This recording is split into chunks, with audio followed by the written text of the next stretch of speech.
의원님 안녕하세요. 오늘 그 이재명 후보가 아들의 도박 의혹에 대해서 인정하고 사과를 했는데 이게 현행법 위반 소지가 있다고 해서 그런 지적이 있습니다. 혹시 이 사태에 대해서는 어떻게 평가하고 계신가요? 글쎄 제가 지금 오늘 아침부터 일찍 나와서 다니다 보니까 아침에 그 기사를 제가 누가 보내줘서 보기는 했는데 사과문이라든가 이런 거는 아직 보지를 못했고 이런 형사법 위반이 명확한 이런 증거나 이런 거로 확인이 됐을 때는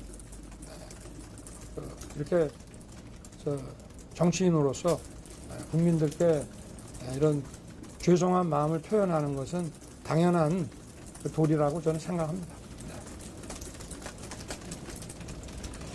후보님 배우자분의 이력서 허위 경력 논란에 대해서는 후보님께서 직접 대국민 사과한 의향이 있으신가요? 그러니까 이게 지금 논란이라고 지금 말씀을 하셨지 않습니까?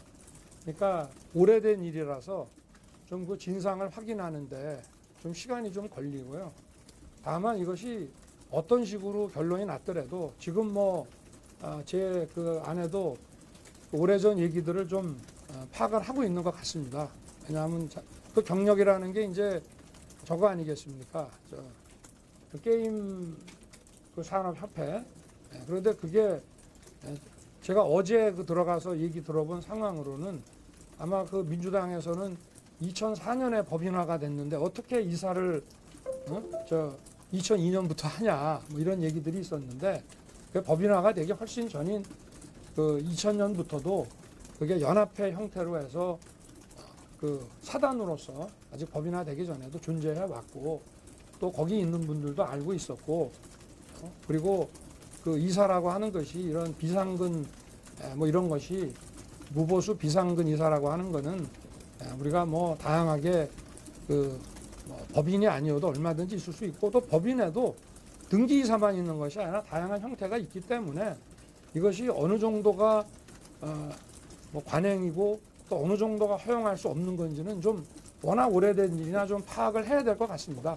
그러나 이것이 제가 반문해서 말씀을 드렸습니다만은 어쨌든 이거는 그 단체로부터 발급받은 것은 명확한 사실이고요.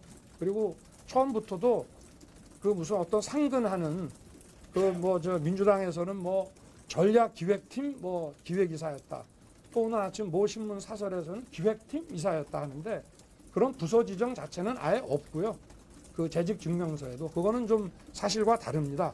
그래서 이거는 비상근의 명예직에 해당하는 것이고 또 이런 재직 증명서들은 통상 경력의 참고사항으로 내는 경우들이 많이 있기 때문에 하여튼 내용을 워낙 오래된 일이어서 좀 파악을 해보고 그러나 결론이 어떻게 나든지 간에 국민께서 기대하시는 그런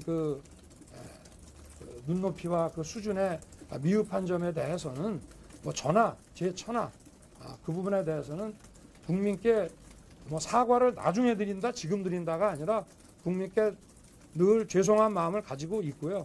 제 처가 어제 사과할 의향이 있냐 하니까 있다라고 아마 기자 질문이 사과를 하냐 하면 사과하는 마음이다 이렇게 했을 텐데 그 대응하는 게 좀 그래서 사과할 의향이 있냐 하니까 있다 이렇게 얘기를 해서 사과라고 하는 것이 또 의향이 있으면 또 한참 있다가 하고 그러는 것이 아니라 이미 그런 과정을 통해서 국민들께 이런 죄송스러운 마음을 가지고 있고 그거를 표현했다고 보고 있고 또 그 내용이 좀 더 정확하게 밝혀지면 저희가 제대로 된 또 사과를 하려고 해도 이러이러한 부분에 대해서 이런 점은 인정한다 하면서 사과를 드려야지 그냥 잘 모르면서 사과한다는 것도 좀 그렇지 않겠습니까?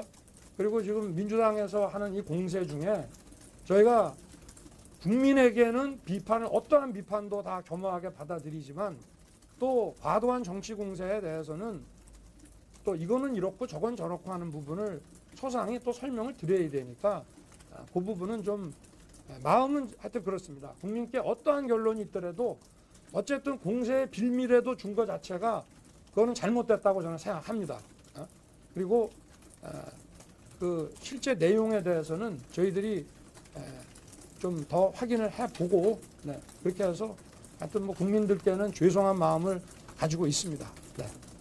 오후에 행사할 네, 때 네. 김건희 씨 관련해서 추가 의혹도 몇 개 나왔는데 네. 2001년 한림성심대 강사 임용할 때 미술 공모전에 수상 이력 허위로 작성했다는 의혹이랑요. 네. 2003년에 전시회 할 때 경력에 허위 내용을 명기했다 이런 내용들 보도들이 떴는데 네. 김건희 씨가 직접 나와서 이런 것 관련해서도 경위까지 다 설명하시고 사과할 계획이 있으신 건지. 하여튼 좀 다 파악을 해보겠습니다. 네. 그리고 어느 쪽의 일방적인 주장이 꼭 맞다고 할 수도 없는 것이고요. 그리고 꼭 일치하지 않는, 어제 보니까 무슨 뭐 학교 그 경력에 대해서는 또 경력 증명서를 다 붙여서 내는데 학교 이름이 잘못 기재됐다고 해서 그걸 허위라고 볼 수는 없는 거고, 그리고 민주당의 또 이런 주장에 대해서는 저희들이 다 확인을 한번 다 해보겠습니다. 네. 다른 질문 좀 받겠습니다. 그리고 이런 게 사실은 그 전에도 계속돼 왔기 때문에, 그리고 대부분은 다 저희가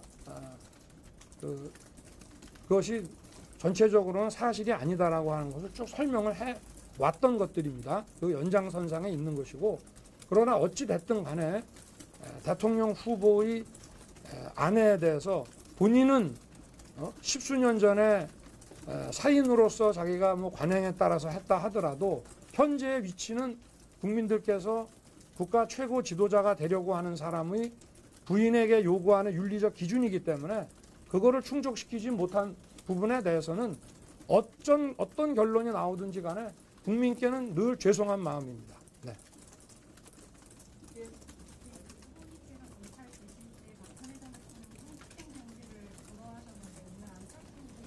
네. 네. 형집행 정지는 형사소송법상 형집행정지위원회의 결정에 따라서 검사장은 그 결론에 따라서 의무적으로 하게 돼 있습니다. 그런데 이제 제가 중앙지검장 때는 4분의 그 의사 선생님들과 3명의 검사들이 있었는데, 대개는 그 의사 선생님들의 그 4분의 결론이 중요하고요. 만약 거기서 2대2가 나온다고 한다면 검사들의 판단이 이제 중요한 그 갈림길이 되겠죠. 그런데 제가 있을 때는 의사 선생님들이 일치된 의견으로 형집행 정지할 정도의 건강 상태는 아니다라고 이제 하셨고, 사실 박근혜 전 대통령께서 정말 안 좋다고 이렇게 본인이 강력하게 주장을 하셨으면은 아마 시설의 의사분께서도 좀 잘 기재를 해서 냈을 텐데, 본인께서 수술을 받으신 부분에 대해서도 뭐 별 큰 문제 없다라고 이렇게 말씀을 하시다 보니까 또 아마 그 형집행 정지 신청은 변호사가 내고, 또 우리 박근혜 대통령께서는 의사의 면담에서 큰 문제 없다고 또 말씀을 하셔서 형집행 정지위원 4분이 제 기억에 의하면 몇 차례에 걸쳐서 그 변호사가 냈지만 그 자료와